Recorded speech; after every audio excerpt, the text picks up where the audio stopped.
चुनाव पास आने वाले थे। पूरे कानपुर शहर में टिकट को लेकर मारामारी शुरू थी, लेकिन सबसे ज्यादा चर्चा में वार्ड नंबर 40 की सीट थी। वो इसलिए क्योंकि इस बार वहां की सीट महिला के लिए आरक्षित थी।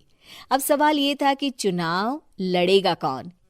इससे पहले ठाकुर साहब वहां से पार्षद थे और इस बार उन्होंने अपनी पत्नी सीमा ठाकुर को टिकट दिलवाई और ठाकुर साहब की शान के कारण सीमा जी ने 20,000 वोटों से चुनाव जीत लिया। अरे बधाई हो सीमा भाभी, अब तो आप वार्ड की पार्षद बन गई हैं। अब तो हमारे काम आप ही करवाएंगी। अरे ये तो सिर्फ नाम की पार्षद बनी है, वो तो महिला सीट आ गई, वरना पार्षद तो मुझे ही बनना था। अब भले ही चेहरा इसका होगा, लेकिन पावर तो मेरी ही होगी।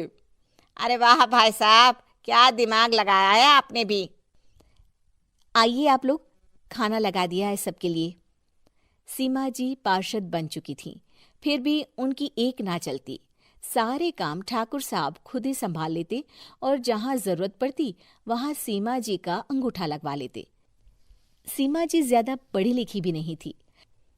एक दिन ठाकुर साहब और सीमा एक प्रोग्राम में जाते हैं। अरे ठाकुर साहब, आप आ गए। ओहो, पार्षद मैडम भी आ गई हैं।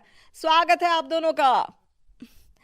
लगता है हमारे पार्षद फंड का सही इस्तेमाल हो रहा है। चलिए अब उद्घाटन करते हैं।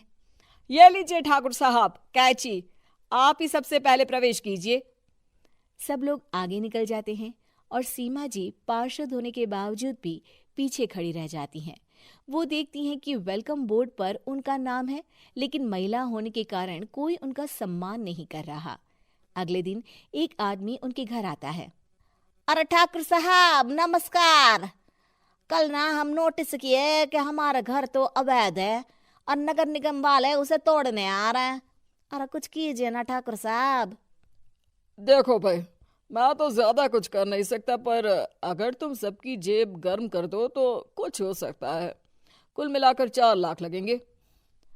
अरे 4 लाख ठाकुर साहब? अरे भाई, मैं अपने लिए नहीं मांग रहा हूँ, दरोगा है, इंजीनियर बाबू देना पड़ता है ना थोड़ा थोड़ा। बोलो है मंजूर? तभी वहां अचानक सीमा जी आ जाती हैं। अरे ये आप क्या कर रहे हैं?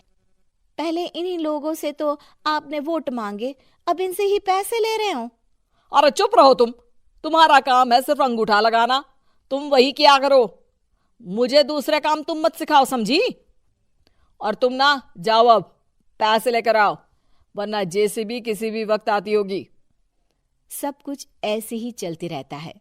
एक दिन सीमा जी और ठाकुर साहब को एक लोकल मीटिंग में बुलाया जाता है। वहां पर कई और अधिकारी लोग भी मौजूद रहते हैं।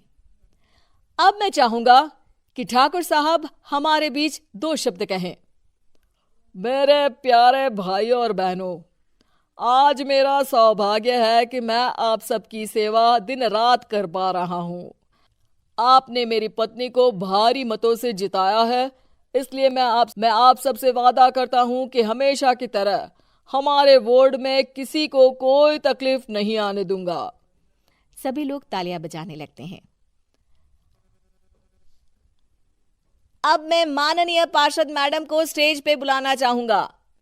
अपने नाम को बुलाया सुनकर सीमा जी एकदम चौंक जाती है। उन्हें बिल्कुल उम्मीद नहीं थी कि इतनी बड़ी जगह उन्हें मंच पर बुलाया जाएगा। जैसे तैसे वो मंच पर चढ़ती हैं। ऊपर जाते ही सीमा जी को सारी पुरानी बातें याद आ जाती हैं कि किस तरह उनके पति उन्हें कभी भी आगे बढ़ने नहीं देते और उनके नाम से गलत काम करते हैं। वो बोलने लगती हैं। मैं आपके वार्ड की पार्षद सीमा हूं। आप में से बहुत कम लोग ही मुझे जानते होंगे, क्योंकि इससे पहले मुझे कभी ऐसा मौका ही नहीं मिला।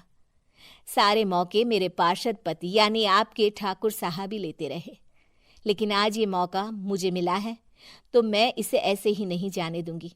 मैं आपको ये बताना चाहती हूँ कि आपके ठाकुर साहब मेरे नाम की आड़ में गैर कानूनी काम करते हैं, जिस पर अंगूठों के निशान मेरे होते थे। इसीलिए मैं अपनी गलती मानती हूँ और आज अपने पद से इस्तीफा देती हूँ, ताकि आगे से कोई गलत काम ना हो पाए। अब फैसला आप सबके हाथ में है कि आप हमें क्या सजा देना चाहते हैं। सीमा जी की बातें सुनकर ठाकुर साहब के चेहरे का रंग उड़ जाता है और वो शर्म से मुंह नीचा करके वहां से चले जाते हैं और पद से इस्तीफा देकर ही सही सीमा जी अपने आप में आत्मविश्वास महसूस करती हैं।